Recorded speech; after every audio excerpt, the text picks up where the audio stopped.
cumprimento na paz do Senhor Jesus.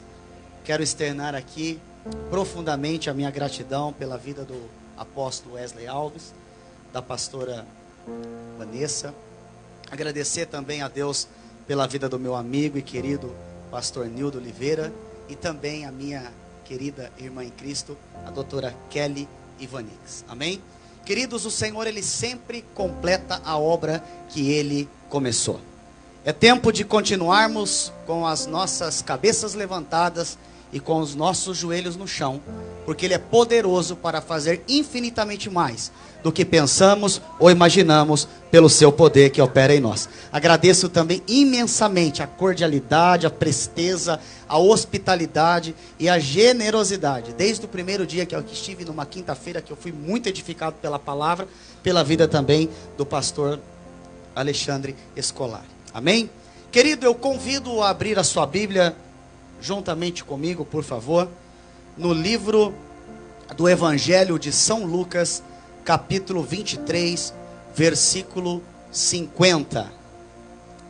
A palavra do Senhor nos declara no livro de Isaías que se nós quisermos e ouvirmos, comeremos o melhor dessa terra.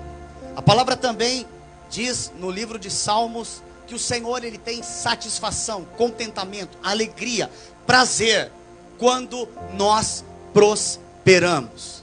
E nessa noite, dentro de princípios de uma vida abundante, eu quero compartilhar com você princípios que farão você continuar e viver os melhores e maiores sonhos da sua vida.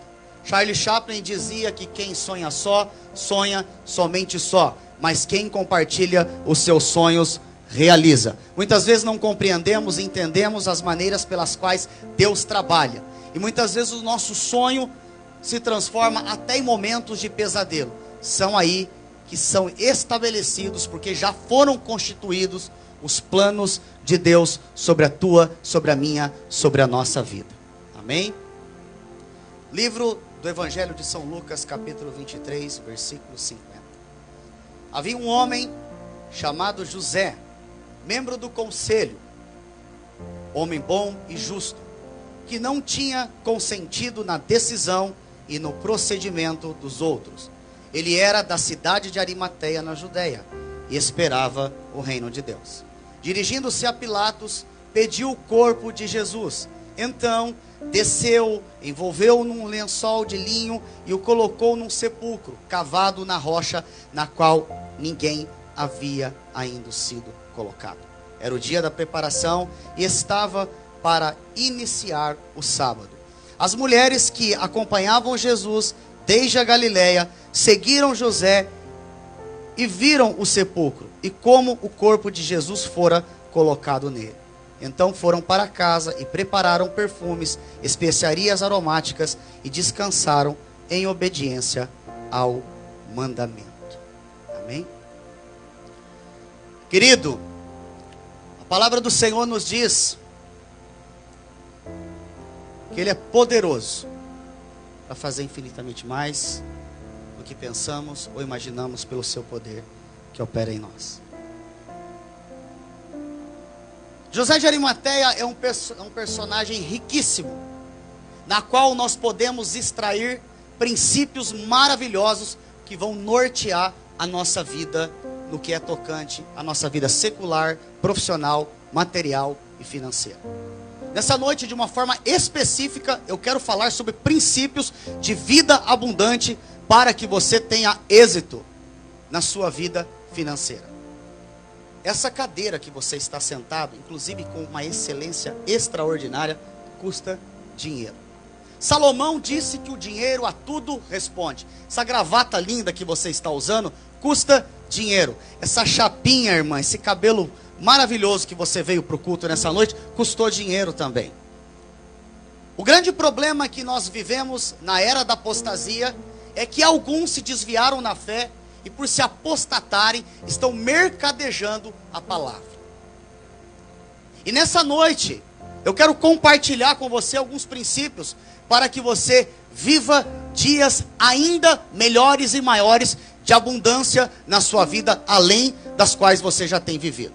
A maioria de vocês deixou a sua pátria, a sua nação, o seu status quo, a sua vida de senso comum, a sua família, migraram para uma outra nação por aspirarem, por desejarem ardentemente viver um tempo melhor. Isso é direito seu, porque a Bíblia diz em Salmo 68 que apenas aquele que é rebelde habita em terra que não dá fruto. O Senhor te chamou para que você cresça, se desenvolva, para que você se multiplique, para que você frutifique.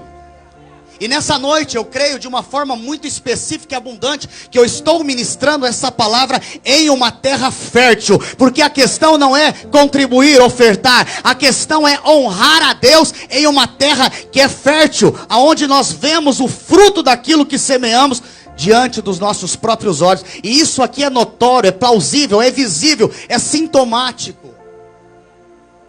José de Arimateia usou o seu cargo, sua influência, sua posição. Queridos, nós estamos vivendo dias em que Deus está procurando uma geração para colocar a cereja do bolo, a cereja em cima do bolo. A riqueza é um dom que Deus dá a quem Ele determinou que assim o fizesse. Mas o Senhor não quer que você viva uma vida sem estabilidade. Um dia está no alto, outro dia está embaixo. Ele quer que eu e você vivamos uma vida de estabilidade. Você brincou de gangorra quando você era pequeno? Sim ou não? José de Arimateia tem um comportamento antes da obra regeneradora e salvífica na cruz do Calvário. Ele e Nicodemos se encontram de forma resoluta, escondidamente, na espreita, na calada da noite, por algumas vezes, porque eles não queriam que os outros membros do Sinédrio, conselho ou concílio superior, os vissem conversando com Jesus. Quando Jesus agora diz que ele está entregando o seu Espírito ao Pai e que a obra está consumada, há uma mudança de governo, há uma quebra de paradigma, há uma transformação de mente, há uma obra regeneradora na vida de José de Arimateia. Aquele homem que está seguindo Jesus de longe, agora vai diante da maior autoridade do pretório romano, chamado Pilatos, e pede a Pilatos que lhe entregue o corpo, para que Jesus pudesse então ser sepultado. Querido, Jesus, ele morreu como um príncipe, e ele ressuscitou como um rei. Apenas pessoas de estirpe nobre, de linhagem tradicional, pessoas importantíssimas, eram sepultadas em um túmulo que nunca haviam sido utilizados, e ainda mais, cavado na rocha. Eu já estive nessa propriedade algumas vezes, ali em Israel, descoberta pelo general Gordon, e ali você pode, de uma forma visível, notória, andar ali na propriedade do lugar de tumbe e entender que uma oferta, uma semeadura, uma disponibilidade por reino, além de tudo que ele vai ter como galardão, continua ecoando na história até o dia de hoje. A palavra do Senhor diz que nós comeríamos abundantemente, nós louvaríamos o seu nome e não seríamos envergonhados. Não tenha dúvida nenhuma de que Deus deseja abundantemente te abençoar nessa noite, porque aqui no reino do Espírito há uma mesa posta para que você, como filho, possa se assentar diante do banquete do Pai e ser servido pelos anjos. Você não é cachorrinho para comer da migalha que cai da mesa do seu dono. Você é filho. Dá um sorriso para essa pessoa linda que está do seu lado. Você é filho. Você que já casou, quando você visita seu pai, a sua mãe, você precisa pedir autorização para abrir a geladeira da casa do seu pai? Porque você tem li? Paulo escreve para o seu filho na fé, Timóteo, dizendo que é um bom depósito. E nessa noite Deus está dizendo para você: entra pela fé no bom depósito, porque eu tenho tesouros e riquezas encobertas e escondidas para manifestar sobre a tua vida. A influência, o cargo, a posição, os dons, as virtudes, os talentos que foram constituídos na vida de José de Arimateia, agora estão à disposição para o estabelecimento do reino de Deus. Como como você usa seu cargo, sua posição, a sua influência, o seu ofício e a sua ocupação. Deus tem encontrado em você uma alma generosa? Ou você tem sido uma pessoa sovina e avarenta? O grande problema de tratar esse assunto dentro da igreja é que existe determinados aspectos que não são centrados na ponderação, na moderação e no equilíbrio. Ou se fala excessivamente, ou se fala muito pouco. Mas eu louvo a Deus por estar em uma igreja que pela maturidade tem entendido, porque nós apenas desfrutamos daquilo que nós entendemos. José de Arimateia tira o corpo de Jesus da cruz do Calvário, juntamente com as mulheres que o seguiam da Galileia, fazem a preparação, o rito, para que o corpo dele pudesse ser sepultado. Querido, uma coisa interessantíssima no texto, nos outros evangelhos, é que Nicodemos oferta 33 quilos de nardo para que o corpo de Jesus pudesse ser preparado. Um trabalhador, de forma contemporânea, eu vou contextualizar, para que ele pudesse atingir aproximadamente 100 gramas do que seria o custo de 1 quilo de nardo, ele precisaria trabalhar de forma ininterrupta 365 dias por ano, sem gastar absolutamente nada. A oferta que esse homem semeia no reino e na obra do Senhor para um propósito seria equivalente a vários trabalhadores trabalhando durante 100 anos sem gastar absolutamente nada. O grande problema da questão das finanças e do dinheiro, que nós sabemos que ele a tudo responde, é que nós não entendemos e não compreendemos que a obra do Senhor tem que causar em mim e em você uma mudança de governo, uma transformação de mente. Porque a Bíblia diz: honra ao Senhor com os bens e as primícias de toda a tua renda, e se encherão fartamente os seus celeiros e os seus lagares. Então eu quero te fazer uma pergunta: você está afim de prosperar financeiramente? Você não jantou ainda? Vou te perguntar de novo: você está afim de prosperar financeiramente ou não? Sim ou não? Sim ou não? Então se prepara, aperta o cinto. Se prepara, aperta o cinto. Porque nessa noite o Senhor vai desentulhar muitos poços aqui nessa noite. Você tem cavado, você tem buscado, você tem se esmerado, você tem contribuído, mas Ele é galardoador daqueles que o temem, daqueles que o buscam e daqueles que esperam nele. O primeiro conceito que eu gostaria de abordar aqui, e eu vou ser muito objetivo, conciso na ministração, é que precisamos ter o entendimento de que somos mordomos e administradores, bons dispenseiros daquilo que Deus outorgou e delegou para que vivamos uma vida de abundância, de testemunho no meio daqueles que não conhecem, tendo a nossa fé edificada e sendo um instrumento que glorifica o seu santo nome.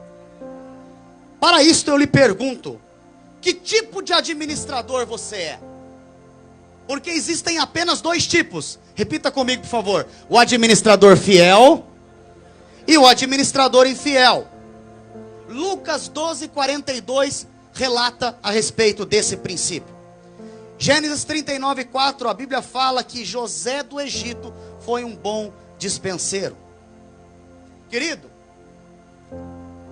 tudo que eu e você temos, como declarou o rei Davi, no livro de 1 Crônicas 29:11, ele disse: Senhor, não há nada que eu e o teu povo possamos lhe dar voluntariamente, que o Senhor já nos tenha dado graciosamente em primeiro lugar. Então entenda que a sua casa não é sua, o seu carro não é seu, a sua esposa não te pertence, os seus filhos não te pertencem. Haveremos de prestar conta por tudo aquilo que foi constituído na nossa vida, inclusive cada centavo. Te pergunto nessa noite, você quer uma boa notícia? Quem quer uma boa notícia? Ah, mas vocês querem de verdade uma boa notícia? Sim ou não? Então diga para o teu irmão, você vai morrer, irmão.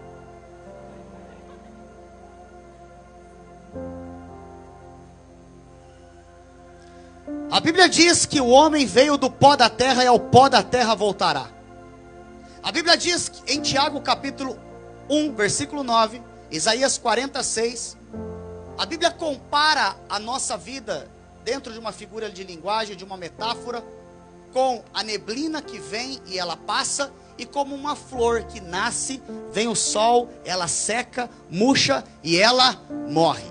Deus está procurando remanescentes fiéis, que Ele vai abençoar de maneira superabundante, mas que não vão se esquecer da onde o Senhor os tirou.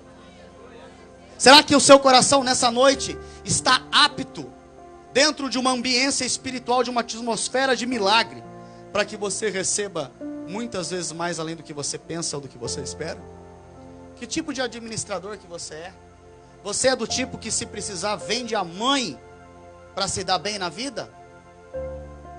Aonde o dinheiro está na sua vida? Mateus capítulo 6, versículo 21, diz que aonde estiver o nosso tesouro, ali estará também o nosso coração. A Bíblia diz que nós não podemos servir a Deus e as riquezas, ao Senhor e a Mamon.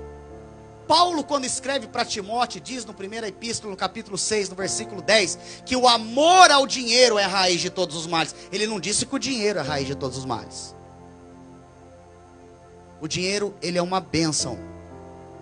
Porque é com o dinheiro que você vai pagar suas contas, que você vai fazer a sua viagem tão sonhada. É com o dinheiro que você vai ter a sua provisão, vai suprir a tua necessidade. Deus pode não dar tudo o que você deseja, mas tenha certeza, convicta e absoluta, que Ele vai suprir tudo o que você precisa. Qual é o lugar que o dinheiro ocupa na sua vida? Qual é a sua perspectiva, o seu conceito, o seu prisma? Como é que você lida com o dinheiro?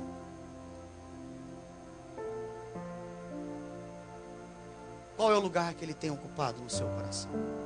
Quem ama o dinheiro nunca será farto dele. Então repita comigo, por favor. Se eu quero prosperar financeiramente, com equilíbrio, à luz da palavra de Deus, eu preciso ter um entendimento de que eu sou um administrador fiel. Aquele que administra corretamente é capaz de galgar e voar e estar em lugares inescrutáveis diante de Deus. Segundo aspecto de uma vida abundante, se você quer prosperar financeiramente, irmão, eu não sei como que você chegou aqui. Se você está comendo ovo frito, desculpa aqui, eu vou contextualizar. Você mais um pouco brincalhão, sem faltar com respeito. Eu não sei se você está comendo ovo frito ou zoião, mas seja fiel no ovo frito e no zoião, que o tempo do contrafilé e da picanha vai chegar sobre a sua vida. Esse tempo que você está vivendo não é para a tua derrota, não é para a tua vergonha. Deus está te preparando para administrar algo maior que já foi constituído no reino do Espírito sobre a sua vida. Ele não te abandonou, Ele não te rejeitou, Ele é seu pai. Ainda que você tenha sido criado no orfanato, nunca tenha conhecido a sua mãe, que na sua identidade, no seu ID, não tenha o nome do seu pai, Ele jamais te abandonará, Ele jamais te rejeitará. Você é o melhor que Ele criou.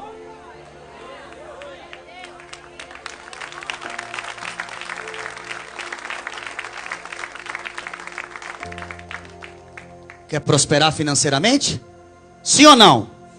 Então eu quero que você profetize para o teu irmão. Dá um sorriso e fala para ele: trabalha.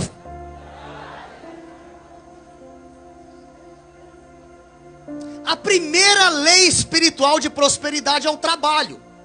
4 sentenças foram liberadas pelo Senhor na queda do homem no paraíso.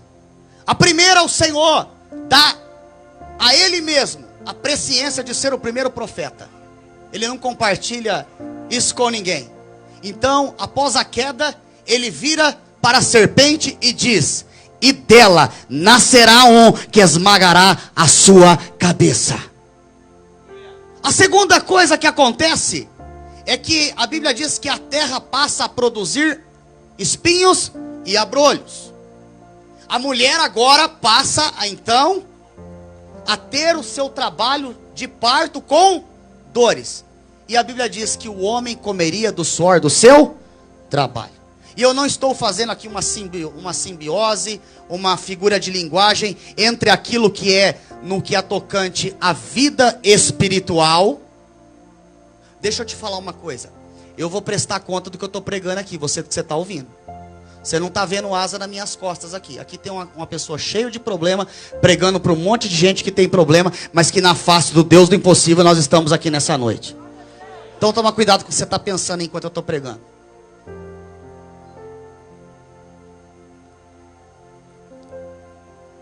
O trabalho, ele é bendito. Deus quer usar o seu trabalho para te prosperar como você nunca prosperou até o dia de hoje. Mas você precisa parar de ser aquela hiena reclamona, ó dia, ó céu, ó azar. E eu não estou fazendo aqui um comparativo entre quem trabalha em tempo integral na obra. Quem trabalha em tempo integral na obra é digno do seu salário, porque ele renunciou à existencialidade da sua vida, ele renunciou ao seu projeto secular, ele renunciou a uma carreira profissional para cumprir em obediência pela compreensão que ele tem e precisa cumprir o chamado e a missão que foi dado a ele. O Senhor nunca chamou um ocioso, um preguiçoso, um desocupado. Todas as pessoas que foram chamadas a andar com Jesus precisaram renunciar a algo. Aí o camarada chega hoje e quer sentar na janelinha. A árvore que dá fruto leva a pedrada mesmo. Não deixe ninguém te diminuir e dizer que você não pode, porque para o Senhor todas as coisas são possíveis. Nós vivemos o extremo. Se o pastor chega num carrinho, né? Diz que o pastor não vive o que prega. E se ele chega num bom carro, diz que ele está roubando. Eu quero ficar debaixo de uma autoridade que é próspera. Aleluia. Aleluia.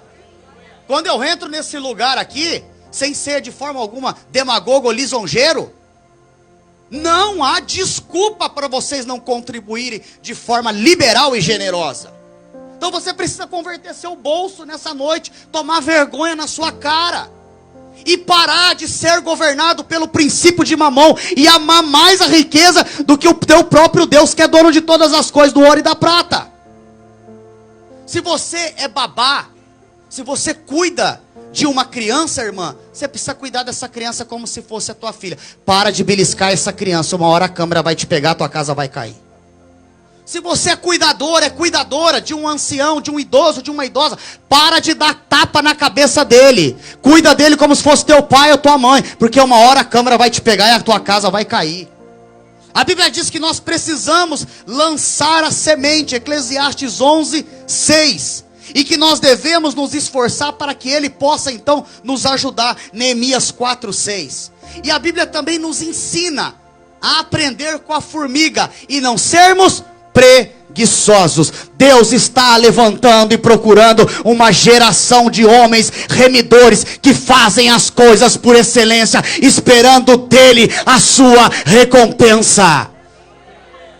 Provérbios 22:29. Vês um homem e uma mulher perita, bom, eficiente, eficaz naquilo que faz, entre os importantes e grandes da terra será colocado, será uma referência para que outros também recebam aquela excelência através daquilo que ele tem recebido do próprio Cristo. Se você é pintor, pinta a tua casa, pinta a casa como se fosse a sua, constrói como se fosse a sua casa, faça com excelência, trabalhe. Esse será um divisor de águas na sua vida, no que é tocante à vida abundante, secular, material, financeira.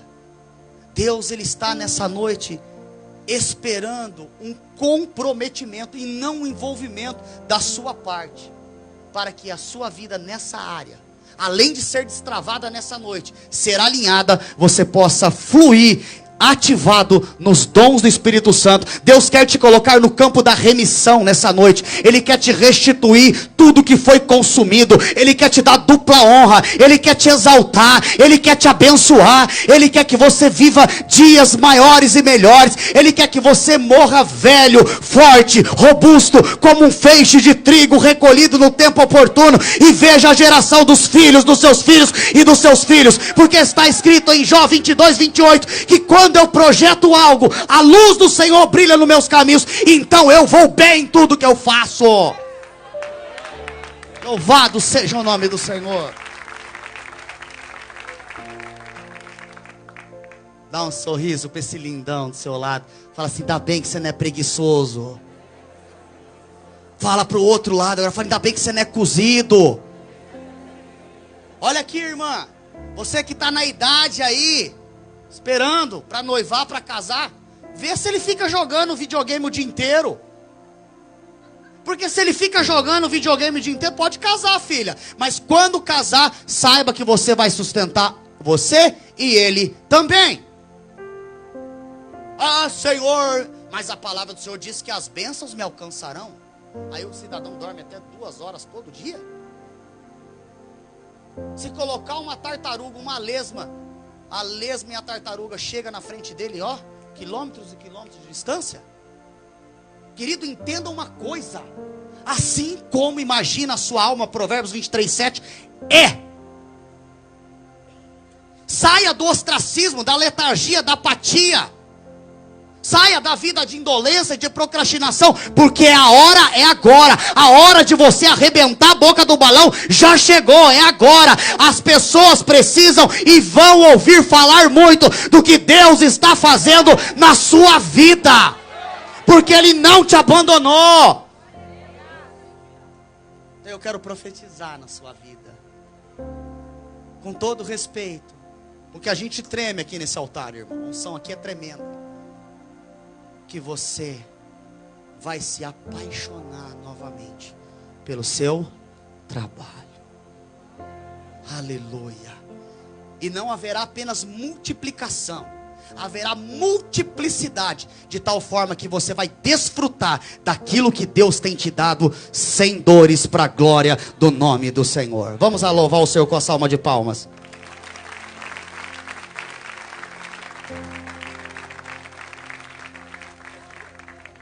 Quer prosperar financeiramente? Ah, levanta a mão aí, profeta. Quer ou não quer? Diga comigo: eu preciso confiar na provisão de Deus. Deus disse para o povo: peguem o maná necessário para o dia. O que eles fizeram?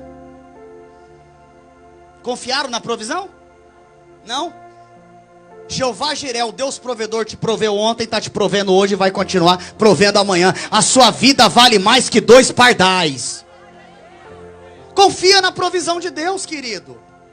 Confia, você não é bastardo, você não é criatura, você é filho. Ele conhece e supre todas as suas necessidades.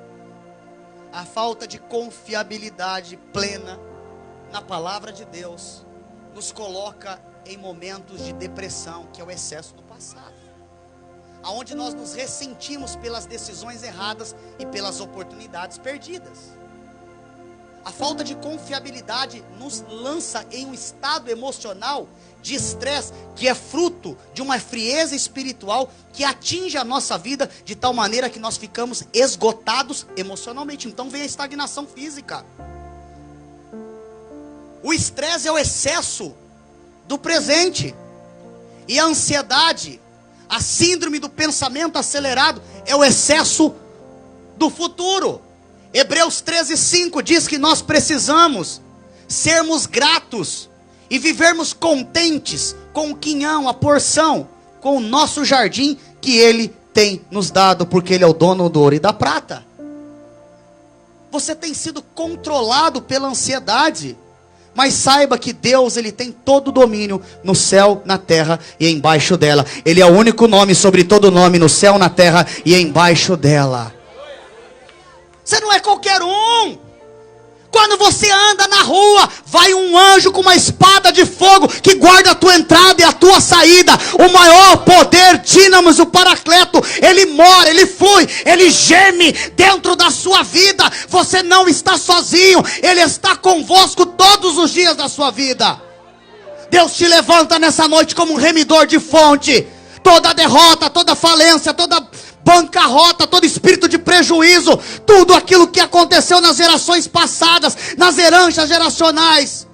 Pastor, a minha história é o seguinte: é vô rico, pai nobre, neto pobre. Bem-vindo a um novo tempo, aonde Deus vai remir a sua geração, e isso não vai se repetir na sua descendência. Eu quero te fazer uma pergunta. Temos assaltantes de geladeiras aqui na madrugada? Amor, onde você estava? Fui na cozinha, amor. O que você fez? Fui tomar água. Comer um pedaço de bolo desse tamanho. Comer um bolo desse tamanho. Ansiedade. Aquietai-vos e sabei que eu sou Deus e serei exaltado entre as nações. Deus não perdeu o controle de nada da sua vida. Quer prosperar financeiramente? Diga, eu preciso administrar fielmente, eu preciso trabalhar diligentemente, eu preciso confiar na provisão de Deus. E agora você vai tomar um chute na canela. Fala para o teu irmão: você precisa ser um homem e uma mulher que saiba guardar segredos. A Bíblia diz que nós devemos ser prudentes. Em Neemias capítulo 2, versículo 16, Neemias diz assim, ó: e eu não declarei, não contei o que Deus tivera proposto no meu coração, antes porém que eu tivesse visto e executado toda boa obra. Se Sansão não conta o seu segredo para Dalila, ele não tinha um fim trágico como ele teve. Então, querido, a Bíblia diz no livro de Provérbios, capítulo 10, versículo 19, que a herança tomada antes do tempo, no fim ela não é abençoada. Conta o milagre apenas quando ele tiver manifesto, estabelecido e constituído no reino dos homens. Não fala antes da hora, porque a coisa mais difícil que nós vivemos nesses dias é encontrar pessoas que se alegram com a nossa alegria. Então fala para o teu irmão, dá um sorriso, fala: irmão, boca de siri a partir de hoje. Fala para ele, dá um sorriso para ele, fala assim: ô bocudo, guarda a porta do seu lábio. Amém? Eu vendi a casa, vendeu a casa, tirou a certidão, comprador, vendedor, foi para o cartório, registrou, recebeu o dinheiro, então aí você conta o milagre. Quantas bênçãos, eu aprendi isso, o apóstolo Wesley, a duras penas. Quantas coisas na nossa vida, a gente estava na hora de fazer o gol de placa. E aí a gente abriu a boca antes da hora e aquele projeto se fechou. Bem-vindo a um tempo na sua vida aonde o cavalo encilhado vai passar de novo. Monta e dá a volta por cima. E para de se ressentir das oportunidades perdidas e das decisões erradas. Porque eu sou aquele que faz nova todas as coisas. E Ele está trazendo algo novo sobre a tua vida, sobre a tua família, sobre o teu ministério, sobre essa casa, sobre esses fundamentos geracionais. Porque Deus tem visto o teu coração. Ó, faz assim pro teu irmão, ó.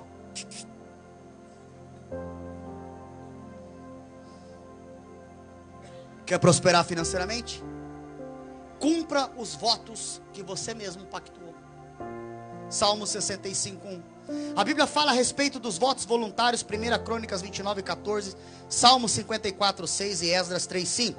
Deus ouve os nossos votos e precisamos mantê-los. Salmo 56:12. Não devemos tardar em cumprir o nosso. Deus pede para que votemos. Mas se eu voto, eu preciso fazer o quê? Queridos, eu fiz um voto de ir 7 anos consecutivamente a Israel. E durante 3 anos eu peguei um avião no Brasil, desci em Israel, fiquei 6 horas em Israel, voltei para o aeroporto e voltei para o Brasil para cumprir o voto que eu havia feito. Você quer ver um voto que as pessoas quebram constantemente? Se Deus me abençoar, eu estou vindo aqui na quinta-feira, agora é a quinta-feira da justiça de Deus. Se Deus me abençoar, Ele me prosperar, Ele me der a minha vitória, eu vou contar o testemunho. Deus abençoa ele e ele não conta o testemunho. Todas as vezes que você conta o testemunho, Deus é glorificado, a sua fé é edificada e o nome do Senhor é honrado no meio daqueles que o não conhecem. E você então está apto para ir a um outro nível e receber um milagre ainda maior, porque você testificou e testemunhou de quão bom e maravilhoso é o seu Deus que te conhece. Então cumpra seus votos. Sabe qual foi o problema de Ananias e Safira? É que se você ler o capítulo anterior, pastor Alexandre, eles haviam feito um pacto, um acordo. A palavra não está valendo mais nada hoje. Tua palavra tem que valer alguma coisa. Você tem que honrar a tua palavra ainda que você tenha prejuízo. Tem que ser sim, sim, não, não. Vai no mercado, fez a compra, recebeu um troco a mais. Aleluia, recebi um troco a mais, glória a Deus, Deus. Não, vai lá e devolve, esse dinheiro não é teu. Nós estamos vivendo dias em que as pessoas não estão honrando o que pactuaram diante do altar. O grande problema de Safira e Ananias é que eles quiseram receber na congregação da plenitude da bênção coletiva e foram desonestos e reteram a parte que lhes cabia individualmente. Então cumpra os seus votos. Diga para o teu irmão, cumpra o seu voto, irmão. Amém? Quando nós não cumprimos os votos que nós pactuamos, há uma interruptibilidade, há uma interrupção, há uma retenção no reino do Espírito. Então se arrependa nessa noite, peça a Deus para te dar uma oportunidade, para que no primeiro momento você possa pactuar e honrar aquilo que você mesmo prometeu. Quer prosperar financeiramente? Quer ou não quer? Está melhorando, quer ou não quer? Quer ou não quer? Não contenda ou questione Deus por causa dos maus que prosperam. Querido, o ímpio não é padrão para você. Ele não é modelo para você. Ele não é referência para você. Quem é modelo, molde, referência para ele é você, que tem o seu nome escrito no livro da vida. Então para de ficar reclamando que o ímpio prospera. A Bíblia diz que os filhos da luz às vezes são mais prudentes. Os filhos das trevas são mais prudentes que os filhos da luz. Então eu quero te encorajar em Cristo Jesus nessa noite, a não ficar comparando a sua vida com o ímpio. Porque o homem mais importante, mais abastado, mais afortunado dessa terra, se ele não tiver Cristo cristificado dentro da sua vida, será a maior desilusão neste mundo e no porvir, porque a graça do Senhor, ela nos basta. Quero te fazer uma pergunta. Uma pessoa que professa uma fé de Mormon, ele contribui na sua comunidade? Sim ou não? Um judeu contribui na sua comunidade? Um muçulmano contribui na sua comunidade? Um espírita contribui na sua comunidade? Um sheitoísta contribui na sua comunidade? Um hinduísta contribui na sua comunidade? Sim ou não? Todas as religiões, sejam monoteístas ou politeístas, as pessoas têm intrinsecamente alguns desejos e algumas percepções. Primeiro, de serem aceitas e reconhecidas como pessoas do bem, dentro do princípio da sociologia e da comunidade que elas estão e congregam e vivem com as pessoas que elas convivem diariamente. Segundo aspecto de todo ser humano, ele quer ter o seu tanque emocional cheio. Ele quer ser valorizado, amado, respeitado. Sim ou não? Nós temos, queridos, a habilidade de sermos generosos por natureza. Então agora, eu quero, de forma muito sintomática e específica, que você me dê muito da sua atenção. Porque esse ponto da mensagem, ele é crucial. É aqui que você vai descobrir se você é um administrador fiel ou não. É aqui que você vai descobrir se você é generoso ou avarento. É aqui que você vai descobrir aonde que está teu coração. É aonde aqui que você vai descobrir até que ponto Deus pode te sondar e contar com você e colocar coisas inescrutáveis e extraordinárias na sua vida para você administrar. Eu quero falar sobre contribuição, sobre liberalidade, sobre dízimo e sobre oferta. Pastor, o senhor estava indo tão bem, pastor. Vai ficar melhor ainda. Quero te fazer uma pergunta. O dízimo é da lei ou da graça? Quem acha que o dízimo é da lei? Pode levantar a mão para mim ver. Pode abaixar a mão. Quem acha que o dízimo é da graça? E quem não levantou a mão, vão pedir ajuda para os universitários? Existem alguns de mente cauterizada no Brasil, principalmente na internet, alguns analfabetos bíblicos, que por terem a sua consciência corrompida pela avareza e pelo dinheiro, estão pregando que o dízimo é do Velho Testamento. Deixa eu te fazer uma pergunta, olha aqui para mim um instante. Quando Abraão, depois da guerra, que o rei de Salém, ele entrega o despojo para o sacerdote Melquisedeque, e a Bíblia diz que ele devolve a 10ª parte, e isso lhe é imputado como justiça por ser abençoado. Tinha a tábua da lei? Tinha Moisés? Tinha Monte Sinai? Então por que você fica usando que desculpa para não contribuir, não ser um dizimista, que o dízimo é da lei? O dízimo não é nem da lei nem da graça, o dízimo é da fé, é uma atitude de gratidão, porque eu compreendi, eu entendi que Ele é o dono de tudo. Você consegue ficar sem respirar aí, ô lindão, lindona? Tenta ficar sem respirar aí. A gente já paga pela eletricidade, pelo gás, não é? Pela água. Já pensou se a gente tivesse que pagar pelo ar que a gente respira? Você não entendeu ainda que Ele é o dono de tudo? O dízimo não é da lei nem da graça. O dízimo é uma atitude de fé. Querido, se você fizer uma exegese,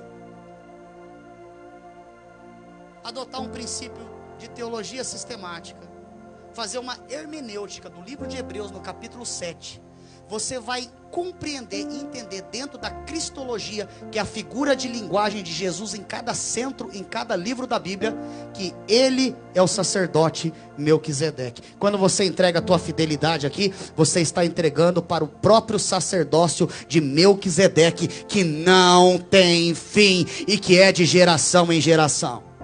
Quando Jesus vai no templo, Ele não foi aonde a Torá era lida. É o meu minha 12ª ministração hoje em 7 dias. Então, dá um desconto aí para o ministrador, tá bom? Para o palestrante, para o pregador. Querido, me ajuda aí que eu me perdi, pastor Wesley. Apóstolo. Hã?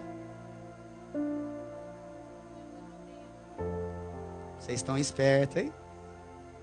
Jesus não foi no lugar do templo aonde a Torá era lida, aonde os levitas estavam entoando adoração, e nem aonde o sacrifício estava sendo feito. Ele foi aonde?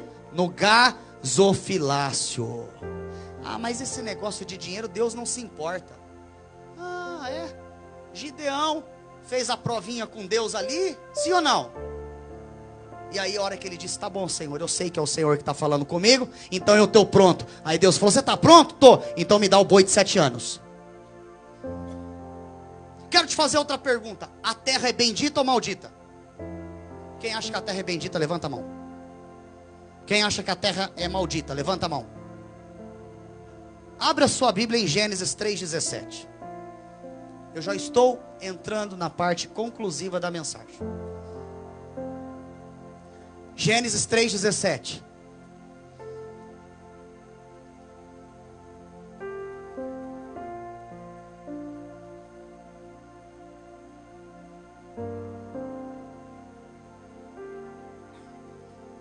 E Adão disse, porquanto destes ouvidos a voz da tua mulher e comeste da árvore que eu te ordenei, dizendo, não comerás, maldita é a terra por causa de ti.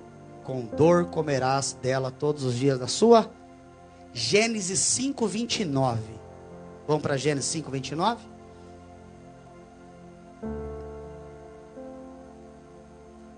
A quem chamou Noé dizendo, esse nos consolará acerca de nossas obras e do trabalho de nossas mãos, por causa da terra que o Senhor amaldiçoou. Deixa eu te falar uma coisa. 2 Coríntios 4:4 e 1 João 5:19, a Bíblia diz que o mundo jaz a quem? E que ele é o Deus desse. Quando o Senhor vir buscar a sua noiva, ele vai estabelecer novos céus e nova. Deixa eu te falar uma coisa. Toda empregabilidade, tudo que a terra produz, toda metamorfose, todo conhecimento, empregabilidade, tudo que a terra gera, vem debaixo de uma sentença de maldição. Agora, quando você está trabalhando, separa a tua fidelidade, a tua contribuição, o teu dízimo e coloca no gasofilácio, Deus transforma o que foi ganho numa terra maldita pelo teu trabalho, que é bendito, em bênção para a tua posteridade e para o teu legado. É um princípio de santificação, de mudança de reino. Quando eu devolvo a minha fidelidade, eu não estou sobre o domínio de Mamon, eu estou sobre o domínio de Jeová Jiré, do Deus todo provedor. 1 Coríntios 15:58. Sede firmes e constantes, para que superabundeis em toda boa obra. Pastor, eu sou dizimista fiel. É nada, seu mentiroso. Você ganha 500 libras por semana, você tinha que colocar quanto no gasofilácio? Hã? Coloca 10ão? Hein, seu avarento? Ganha 500 libras por semana, entrega uma semana, fica 4, 5, 6, 10 sem comparecer no gasofilácio. Deixa eu te falar uma coisa, olha aqui para mim. Língua estranha não paga a conta. E não é o fato de você ter um ministério, de você ser um obreiro e de você exercer diante de Deus o seu dom ministerial que te isenta da responsabilidade de praticar o princípio que eu estou pregando aqui nessa noite. Quem já foi assaltado aqui? Levanta a mão aí. É horrível, né? Eu já fui. Que Deus nos guarde, amém? Nos livre, nos proteja do homem sanguinário, defraudador, do malfeitor. Mas lugar de ladrão é onde? Ai, não estou ouvindo não. Aonde? Lugar de ladrão é? Se ele for pego no flagrante do furto e do delito qualificado, ele vai para onde? Vamos ver juntos? Todo mundo? Vai para onde? O ladrão pode ser ressocializado? Ser reintegrado à sociedade? Ele pode dar a volta por cima? Aonde abundou o pecado, superabundou a graça de quem? Mas lugar de ladrão é onde? Então você vai olhar agora de 2 em 2 no olho do irmão que está do seu lado. Olha no olho. De 2 em 2. No olho. No olho. No olho. Fala para ele. Ainda bem que você é dizimista, irmão. Aplauda ao Senhor, porque Ele é bom e a sua misericórdia dura para sempre.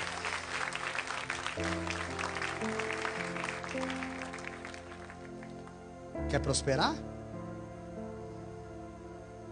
Devolve o que Ele te deu. Ele nunca vai te pedir nada que Ele já não tenha constituído na sua vida. Você está achando, mas eu sou ofertante. Com todo respeito aos necessitados e aos pobres. Fica com a tua oferta, porque oferta sem constância de fidelidade e dízimo chama-se desencargo de consciência. Ele não quer a tua esmola, ele não quer o teu sacrifício, ele quer a tua obediência, porque a obediência te fará alcançar a bênção e desfrutar dela sem dores.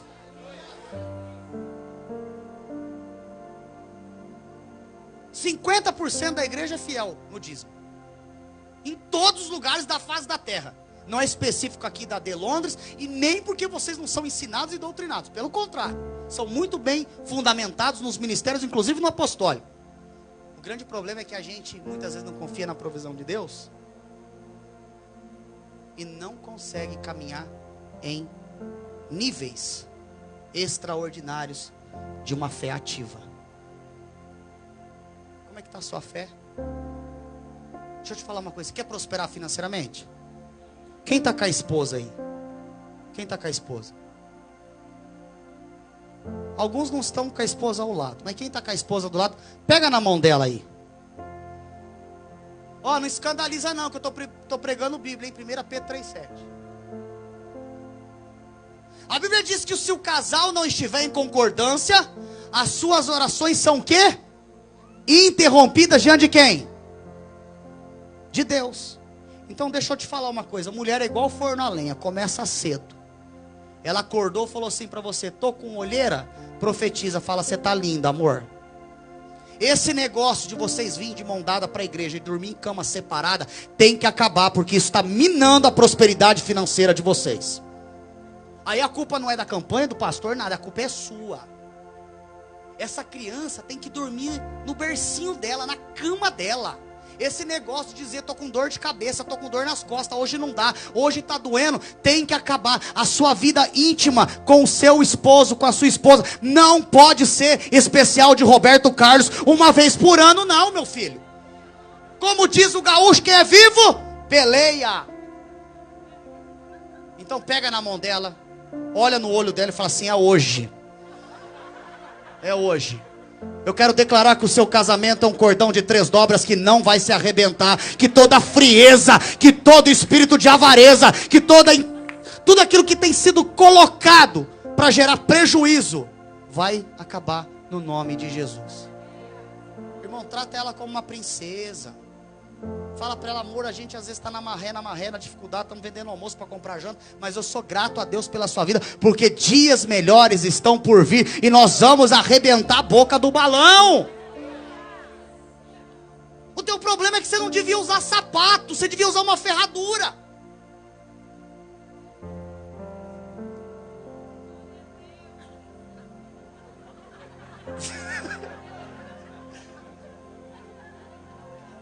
Vamos aplaudir o Senhor, porque Ele é bom. Se coloca de pé no nome de Jesus.